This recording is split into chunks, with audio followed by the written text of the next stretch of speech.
मसला हल हो जाए आपका। तो दोबारा मैं आपके साथ स्क्रीन शेयर कर रहा हूँ।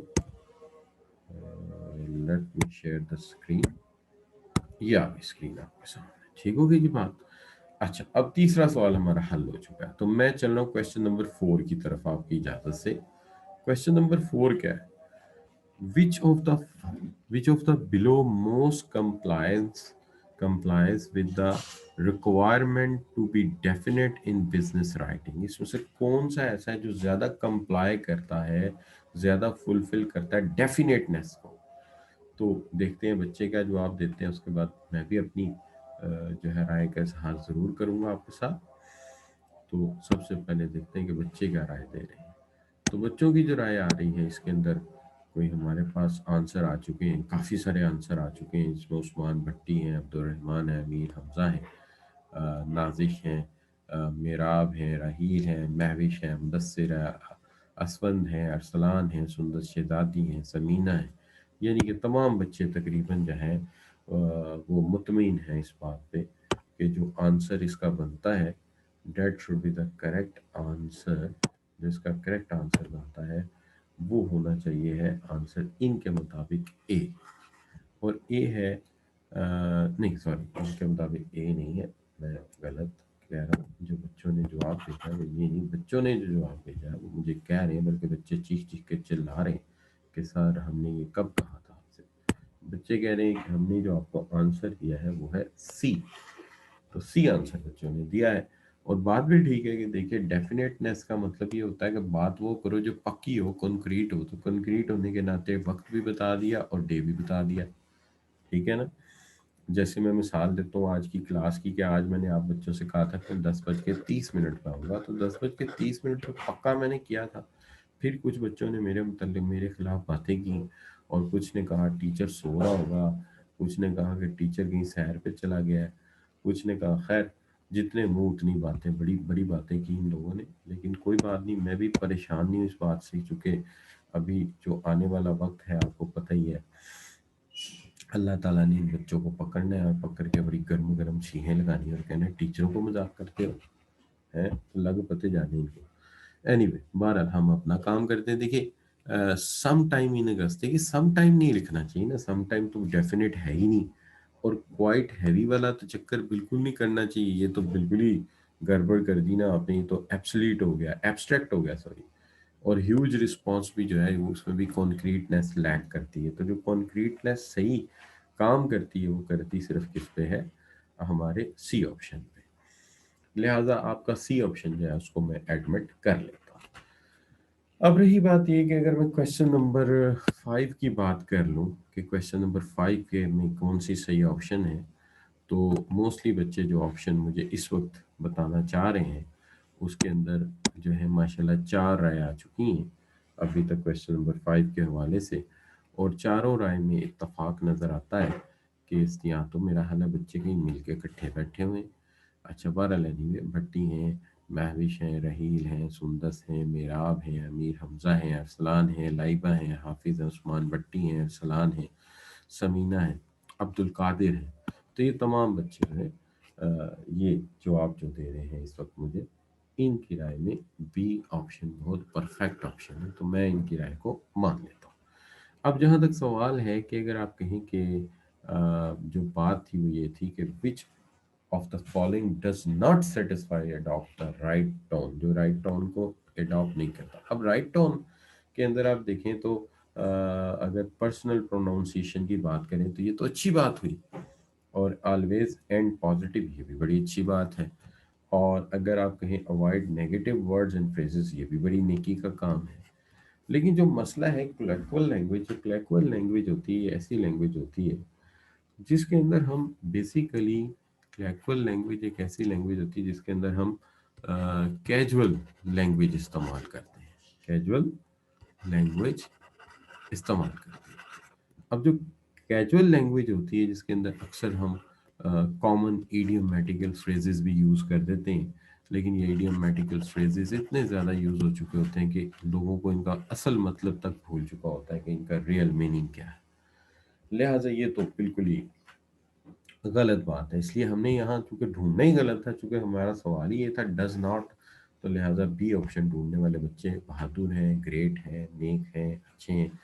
और जो बी ऑप्शन नहीं ढूंढ सके वो बच्चे ज़रा अभी सुस्त हैं, थोड़ा देर से उठे हैं, चाय वाय नहीं पी, मेरा ख्याल है, या मेरा ख्याल है कि वो कुछ सुस्त चल रहे। चले कोई बात नहीं, हम इनसे कोई ज़्यादा नाराज़ नहीं होना चाहिए। अब जहाँ तक सवाल है, अगर आप बात कर लेते हैं हमारे साथ on the question number 6। Question number 6 ये कहता है कि use of buffer is recommended to soften adverse impact of bad news। अब यहाँ पे जो चीज़ बच्चों को माइंड भी थोड़ा बहुत डिस्टर्ब कर सकती है, या बच्चे थोड़ा बहुत इसको इन अदर सेंस ले सकते हैं, वो ये हो सकती है कि जैसे आप सब बच्चे समझते हैं कि हम अब इस वक्त 6 चैप्टर पे हैं। अब यहाँ जो हमारा बुक राइटर है वो ये समझता है कि पिछले सारे चैप्टर हमें आते हैं, जो कॉन्सेप्ट हम लेके आए हैं वो हमने अंडरस्टैंड किए हुए हैं, इसलिए वो अक्सर सवालात में पिछले कॉन्सेप्ट्स को भी साथ मिला लेता है। वो यही समझता है कि हमें हर चीज़ क्लियर है पिछली, लिहाजा हमें उसी सेंस में इसको लेना चाहिए। तो लिहाजा हम कहते हैं कि use of buffer is recommended to soften the adverse impact of bad news. However, in certain situations, it is considered advisable to avoid the use of buffer while conveying negative or unfavorable message. Come directly to the point of the message. बाज़ हालात ऐसे होते हैं जहाँ पे buffer का use करना इतना अच्छा नहीं समझा जाता, बेहतर ही होता है कि आप डायरेक्ट पॉइंट पे आ जाए। When is direct approach considered to be the more appropriate, effective for conveying bad news? ये ऐसे कैसी सूरत होती है कि आप फौरी तौर पे डायरेक्ट बैड न्यूज़ पे आ जाते हैं? तो देखिए, आम तौर पे ऐसी सूरत हाल है जहाँ पे आपसे ये सवाल मैं पूछ रहा हूँ तो अक्सर बच्चे मुझे जवाब भी दे रहे हैं। यहाँ पे मैं चैट में जाके देखता हूँ तो बहुत सारे बच्चों ने मुझे जो आंसर भेजा हुआ है, जैसे अब्दुल मुईज़ हैं, भट्टी हैं, राहील हैं, नाजिश हैं, अरसलान मजीद हैं, लाइबा हैं, अब्दुल रहमान हैं, और सुंदर शहजादी हैं, हाफिज़ मोहम्मद अहमद बुखारी हैं। तो ये तमाम बच्चे जो हैं, ये जो आप अमीर हमज़ा हैं, ये तमाम बच्चे मुझे जो ऑप्शन दे रहे हैं वो डी ऑप्शन जो है, समीना रियाज भी डी ऑप्शन से एग्री कर रही। असल में बात ये है, बाज़ लोग ऐसे होते हैं, यानी कम्युनिकेशन के हवाले से अगर हमें एक नेगेटिव मैसेज देना हो जिसके अंदर हम चाहते हो कि फौरी तौर पर डिसीजन हो जाए, तो हमें तमहीद नहीं बांधनी चाहिए, बात को डायरेक्ट ठक करके सामने रख देना चाहिए। तो बिल्कुल ऐसा ही है यहाँ पे, बिल्कुल ऐसा ही है यहाँ पे कि हम यही चाहते हैं कि जो बात है वो डायरेक्टली हमारे सामने आ जाए और जो फैसला होना है वो जल्दी हो जाए। लिहाजा ऐसी सूरत में हम जो है वो यूज़ नहीं करते बफर वगैरह। इसी तरह to illustrate gravity of the bad news, अगर बैड न्यूज़ की ग्रेविटी बहुत ज़्यादा हो और दूसरा महसूस ना कर रहा हो, कहते हैं बाज़ वक़्त बंदा महसूस नहीं करता, ढीला होता है, लेज़ी हुआ होता है, तो उसे ज़रा जगाने के लिए करंट मार देते हैं। तो हम डायरेक्ट ही वो खबर उसके सामने रख देते हैं ताकि इसको ज़रा होश आ जाए कि भाईजान किधर खोए हुए हो, ये अहम मामला है, इसकी ग्रेविटी को समझो। तो हम डायरेक्ट ही सुना देते हैं। या ऐसा होता है कि unfavourable message is not much significant to the recipient, के रेसिपिएंट के लिए ज़्यादा सिग्निफिकेंट ही नहीं है, लिहाजा कोई ऐसी बात ही नहीं है। ठीक है ना? कि जैसे मिसाल के तौर पे एक बॉस है, बॉस की रूटीन है, वो एक ख़ास रूटीन में रहता है और वो आम तौर पे अपने काम की बड़ी केयर करता है, लेकिन कॉम्पिटिटिव फर्म्स के बारे में इतना नहीं वो गौर करता। तो कोई कॉम्पिटिटिव फर्म बंद होगी, उसको जाके सुना दे, उसको कौन सा कोई उसके शौक लग जाना। तो हम कहते हैं ठीक है यार, सुना दो डायरेक्ट। तो ऐसी सूरत में हम डायरेक्ट ही खबर सुना देते हैं। लिहाजा ऑल ऑफ अवर की ऑप्शन जो है बिल्कुल ठीक है कि ऐसी सूरत में डायरेक्ट बताने में कोई हर्ज नहीं है। ठीक है जी। अच्छा, इसी तरह आम रूटीन में आपने देखा होगा हमारी सोशल फैमिलीज में भी, लाइफ में भी, जो लोग दूसरों की परवाह नहीं करते, अगर कोई नाराज हो जाए तो वो उनको डायरेक्ट ही कह दिए जी फलां बंदा नाराज है, वो परेशान नहीं होते, लिहाजा हम उन्हें डायरेक्ट बता देते हैं। तो ये सूरत हाल भी होती है। अच्छा, तो ये सारी सिचुएशन जो है वो प्रिवेल करती हैं। अब जहाँ तक सवाल है, हम यहाँ पे pick up the razor from here, यहाँ पे हम इरेजर लेते हैं और इसको मिटाते हैं। पहले तो स्क्रीन साफ करते हैं सारी, ठीक है जी। फिर उसके बाद जितना भी हमें आता है उसको करेंगे ना। अच्छा, तो ये जरा सॉफ्टवेयर हमें इतना यूज करना होता है। अच्छा, चलिए, तो अब हम इसको माउस बना लेते हैं अपने पेन को। अब हम ऊपर चले जाते हैं। नेक्स्ट, ये अगले सवाल आ गए। अच्छा, कोई बात नहीं, सवाल थोड़े बड़े हैं, घबराना नहीं। अच्छा, अब बात आ गई यहाँ से कि use the buffer is recommended to soften the adverse impact. ये तो बात पहले भी आपने पढ़ी थी, सारी पिछले भी एमसीक्यू में यही थी। कहता all statement are true for direct approach except one. सबके लिए डायरेक्ट अप्रोच ठीक है, लेकिन एक के लिए नहीं है। अब सवाल ये है कि ये एक कौन से वाला है। तो सबसे पहले तो हम यहाँ पे देखते हैं, तो नाजिश है, मेराब है, अब्दुलरहमान है, उस्मान भट्टी है, रहील है, मरियम है, और जनाब जो है हमारे साथ जो बच्चे हैं उनमें लाइबा हैं, सुंदस हैं, और ये तमाम बच्चे हैं, और अमीर हमज़ा हैं। ये तमाम बच्चे जो है मुझे जो है वो शोर मचा के जवाब भेज रहे हैं, और जवाब जो भेज रहे हैं सबका तकरीबन एक जैसा, सब सी आंसर दे रहे हैं। एक आध बच्चे ने ये ऑप्शन दिया, बाकी सब सी ऑप्शन थे। कि देखिए, यूज ओनली फॉर आउटसाइडर, ये क्या लॉजिक है? अगर ये ज़रूरी है तो सबके लिए ज़रूरी है, खाली आउटसाइडर के लिए क्यों ज़रूरी है? और जहाँ तक जिन बच्चों का सवाल है उन्होंने ए भेजा है, तो if the recipient has tendency to skim the text and there are chances that important message may be missed, कि एक चांसेस हो कि important message मिस हो जाएगा। तो इसमें सबसे पहली बात तो ये है कि आपको ये यहाँ पे स्कीम द टेक्स्ट का मतलब पता होना चाहिए था, फिर शायद आप बिल्कुल करेक्ट आंसर पे चले जाते। वही जो एक दो बच्चों की मैं बात कर रहा हूँ कि ये होता है क्लीन, यहाँ होता है इसका मतलब remove, clean or remove. So the recipient has tendency to skim their chances that important message may be missed. और दूसरी बात ये है कि आप ये कहते हैं कि they if they are refuses to reason and accept the bad news and there is likely to buffer may be interrupted as weakness, कि ये इसको वीकनेस समझा जाएगा। तो ये दोनों ही कॉन्सेप्ट इससे रिलेट नहीं करते। बात इसमें ये थी कि आज statement true for direct approach, के सारी ट्रू एक्सेप्ट इसके लिए। तो यहाँ पे तो ये तो बात जो है ये ट्रू हो गई ना, कि अगर सुनने वाला मैसेज को स्किम ऑफ कर देता है, या आप ये कहते हैं कि रीडर रिफ्यूज कर देता है बैड न्यूज़ को एक्सेप्ट करने से, तो दोनों सूरतों में डायरेक्ट मैसेज करना ठीक है। लेकिन आउटसाइडर वाली बात तो टोटली नॉन इशू है और टोटली इररेलेवेंट है, लिहाजा आपका जवाब ठीक मान लिया जाता है सी। लेकिन यहाँ पे मैं चाहूँगा कि कुछ बच्चों से मैं इस हवाले से भी बात करूँ कि अगर कोई उनको इसके अलावा बात सूझ रही है। ठीक है, आई थिंक तमाम बच्चे इत्तफाक कर रहे हैं।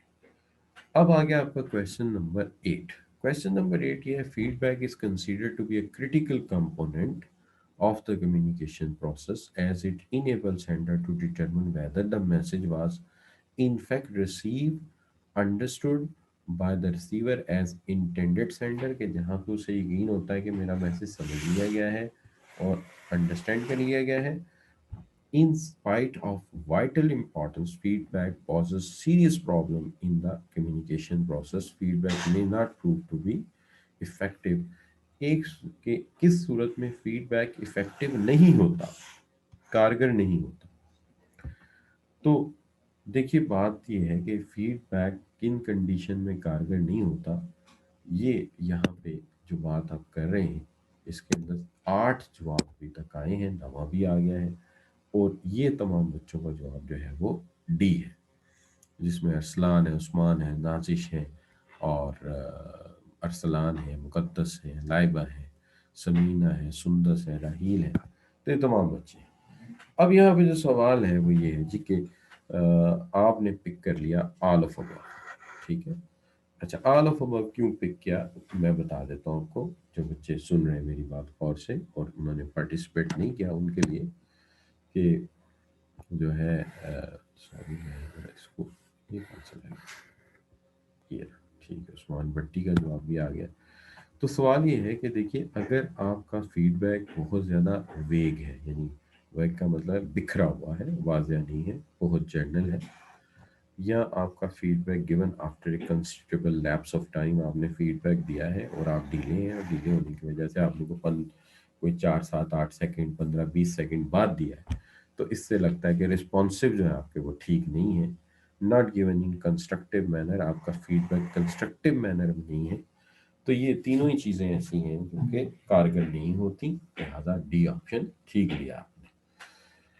ठीक है जी, तो अब फिर हम वही काम करने लगे हैं कि ये बातें तो मैंने आपकी मानी है, ये जैसे मैं इसको कर देता हूँ, फिर पकड़ लेते हैं हम माउस और इसको ले लेते हैं ऊपर। तो हमने 8वां सवाल हल किया था, और अब ये लाइनें आ गई हैं नीचे, इनको तो रेस कर नीचे हटा ये। अच्छा, अब 9 सवाल शुरू होता है आपका।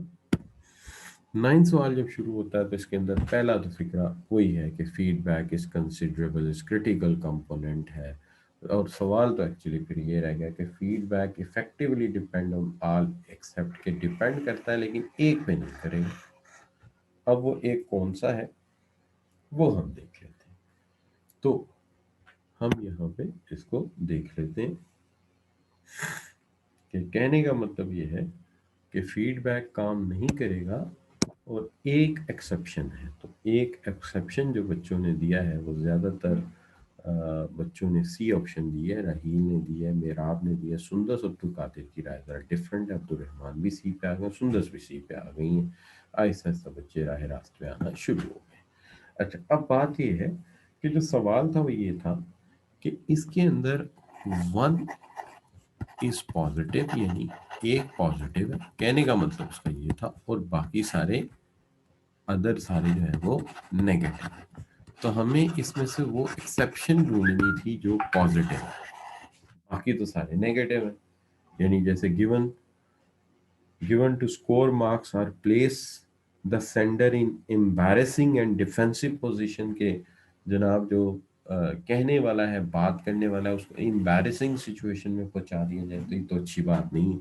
ये तो ऐसे ही है जैसे कि कोई बंदा झूठ बोले और आप स्ट्रेट अवे उसके मुंह पे कह दें कि आप झूठ बोल रहे हैं, तो उससे तो उसको एम्बैरस हो जाएगा बेचारा। तो ये बात गलत थी, उसने कहा था कि गलत बातें इसके अंदर लिखी हुई हैं, एक सही बात लिखी हुई, not relevant to the main message of the sender, raises together new issues, के जो आप फीडबैक दे रहे हैं बजाय उस इशू पे हो जो वो कह रहा है, बल्कि आप जो है वो कोई और नया मसला खड़ा कर दें, यानी कि एक मसला नहीं और आप दूसरा मसला खड़ा कर दें। Intended to humiliate the sender, आपकी नीयत ही खराब है और आप सेंडर को इंसल्ट करना चाहते हैं, यानी आपका फीडबैक भी आपकी सोच की तरह, सॉरी ये नहीं, यानी उस बंदे की सोच की तरह जो है वो बददयानती पर मुश्तमिल है, लिहाजा हम इसे कहते हैं कि इट इज पॉजिटिव। अब ये इस बात जो है ये ठीक है, और बाकी तीनों बातें गलत हैं। और उसने यही कहा था कि ऊपर का सेंटेंस देखिए, तो उसके अंदर उसने ये कहा था feedback effectively depend on all except if, के सारे जो है वो नेगेटिव लिखे हुए हैं। तो आपने क्या ढूंढना, आपने एक एक्सेप्शन ढूंढनी है जो डिफरेंट है, तो इसलिए सी ऑप्शन ठीक हो गया। अब जहां तक सवाल है क्वेश्चन नंबर 10 का, तो क्वेश्चन नंबर 10 क्या है? क्वेश्चन नंबर 10 ये है कि चूज द करेक्ट। अच्छा, मैं ये भी बताता चलूं कि मेरे पास 10 मिनट है बाकी इस पर्टिकुलर सेशन में, लेकिन आपने घबराना नहीं है, अगर कोई टाइम ख़त्म हो गया तो हम टाइम और ले लेंगे, कोई ऐसी बात नहीं है। अच्छा, तो अब हम सबसे पहले तो यहाँ से बात शुरू करते हैं।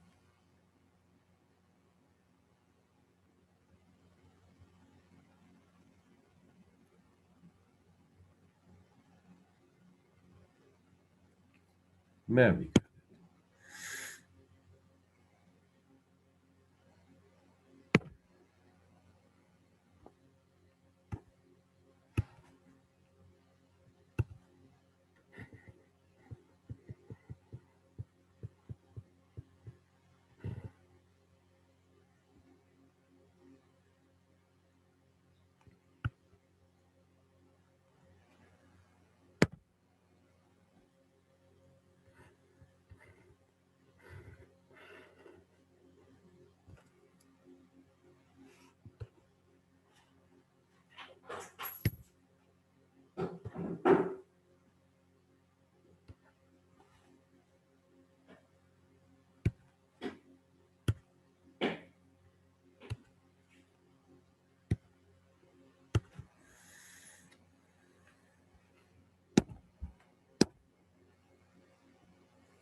अच्छा भाई, बात ये है कि थोड़ा एडमिनिस्ट्रेटिव इश्यूज भी आ जाते हैं, तो आप थोड़ा सा कॉपरेट करें कि कोई बंदा जो है किसी दूसरे के नाम से एंटर होकर मैसेजिंग शुरू कर देता है और ये चीज़ें, तो मैं बड़ा हैरान होता हूँ कि यार हम तो बड़ा कंस्ट्रक्टिव काम करना चाह रहे हैं और आप इन्वायरमेंट को कंटेमिनेट कर रहे हैं, अच्छी बात नहीं है। एनीवे, क्वेश्चन नंबर 10 जी। Choose the correct sequence of important step involve in planning of return message. कि एक करेक्ट सीक्वेंस जो है वो आप जो है राइटिंग करेंगे किसके ऊपर, choose the correct sequence of important steps involve in planning of writing message. इसकी करेक्ट सीक्वेंस बनानी है हमें। देखिए, जहाँ तक सवाल है हमारी स्टडीज़ का, हमने स्टडीज़ के अंदर इसकी करेक्ट सीक्वेंस जो है वो बनाई थी और पढ़ी थी। जो हेडिंग्स थे उनकी तरतीब अगर आप देखते हैं तो उनकी तरतीब के एतबार से ए ऑप्शन करेक्ट है, जो हाफिज अहमद बुखारी कह रहे हैं। सुंदस, अरसलान, मेराब, समीना, तैयबा खान और असवन, नाजिश मरियम, उस्मान भट्टी और ये तमाम बच्चे कह रहे हैं। इसके अंदर देखिए ये करेक्ट इसकी सीक्वेंस है, यानी identify purpose, analyse the audience and select ideas, support ideas with data, organise message, style used. तो ये उसकी तरतीब है। अब इसमें कोई बहस वाली बात है नहीं, क्योंकि उसकी वजह ये है कि आप किताब में जाएं तो हेडिंग से यही डिटेल आपको इसी तरह से मिल जाएगी। तो चलते हैं, बात करते हैं क्वेश्चन नंबर 11। अब क्वेश्चन नंबर 11 क्या है, सबसे पहले तो हम ये देखते हैं व्हाट इज क्वेश्चन नंबर 11। तो क्वेश्चन नंबर 11 जो है इसका एक हिस्सा ऊपर है, ऑप्शन इसके थोड़े पेज के नीचे हैं, लेकिन दोनों चीजें कवर हो रही हैं। ठीक है। अच्छा, अब देखिए यहाँ पे हम जो चीजें कवर कर रहे हैं उसके अंदर,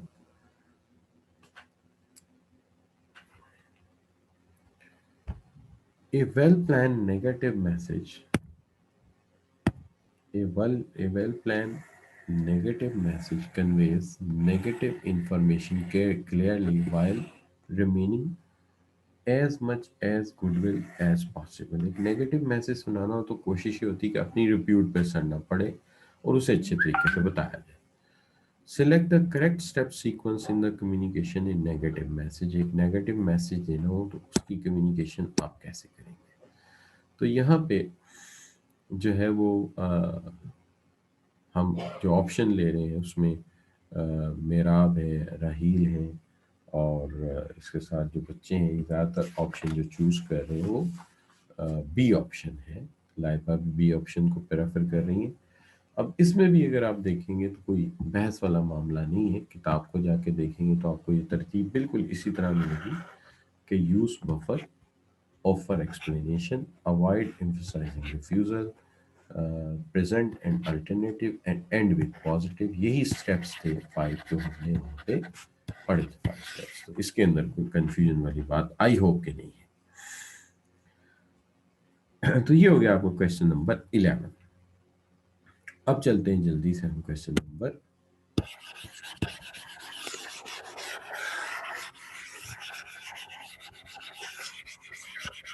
चलते हैं हम जल्दी से क्वेश्चन नंबर 12 की तरफ। तो क्वेश्चन नंबर 12 को देख लेते हैं सबसे पहले।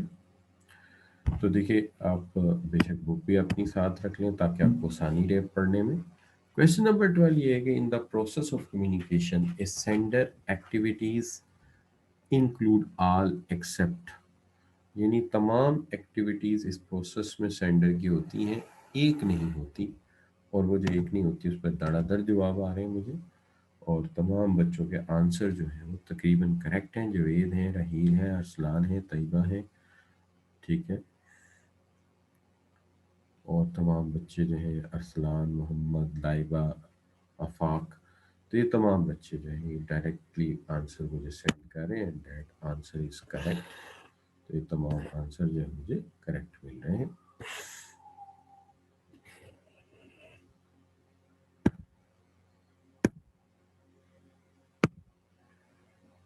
तो ये आंसर जो है मेरा इस वक्त जो आंसर मेरे पास है दैट इज बी आंसर।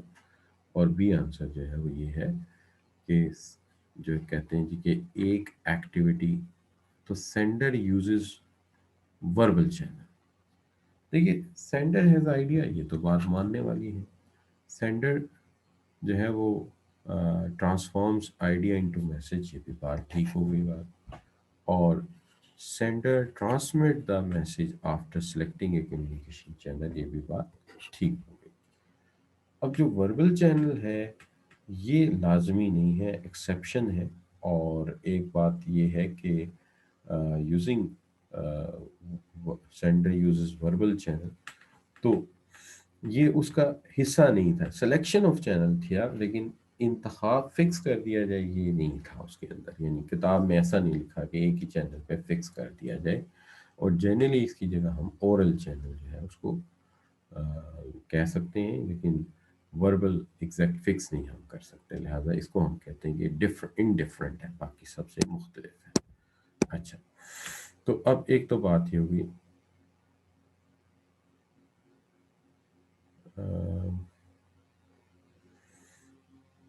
उनसे उनसे कहीं कोई बात नहीं, वो मैं अभी ये ख़त्म हो जाएगा तो दूसरा मैं जब मीटिंग शुरू करूँगा तो उसके अंदर मैं आप बच्चियों से कहूँगा कि प्रेफरेबली आप बॉयज़ के नाम से एंटर हो जाएं ताकि प्रॉब्लम ना हो आपको नेम बदल के। In the process of communication receivers activities include all except, सारी एक्टिविटीज़ हैं, एक एक्टिविटी नहीं है। और वो कौन सी वाली है, ये बड़ा इंटरेस्टिंग सवाल होगा आपके लिए इंशाल्लाह। तो इसके अंदर बच्चे सी ऑप्शन को पिक कर रहे हैं। मुझे लगता है कि बच्चे कहीं सवाल को आंसर सामने रख के तो नहीं देख रहे। तो अब्दुल कादिर, नाजिश, मरियम, अरसलान, तो मैं आपको अच्छा बच्चा समझ के कहता हूँ कि जवाब ना रखिए प्लीज़ सामने। यूज़ बट क्या है, आप अपनी जो विजडम है उसको यूज़ करें, इंशाल्लाह कोई ऐसी बात नहीं। अच्छा, तो जो है मैं समझ गया बच्चों, मैं ट्रस्ट करता हूँ आप पे। तो लिहाजा सी ऑप्शन को मैं पिक कर लेता हूँ आपके कहने पे। और वो इसलिए कि होता ये है कि जब इंसान जो है वो process of receiving activities include करता है, फीडबैक जनरली जो होता है वो प्लान नहीं होता, जनरली प्लान नहीं होता प्रोसेस ऑफ कम्युनिकेशन में। उसमें प्लान करने की बात ही नहीं होती, उसमें तो जस्ट ये बताना होता है कि मुझे ये मैसेज मिल गया है और मुझे ये समझ आ गया है। तो reaction is not very well planned, but generally happen कि इतना वेरी वेल प्लान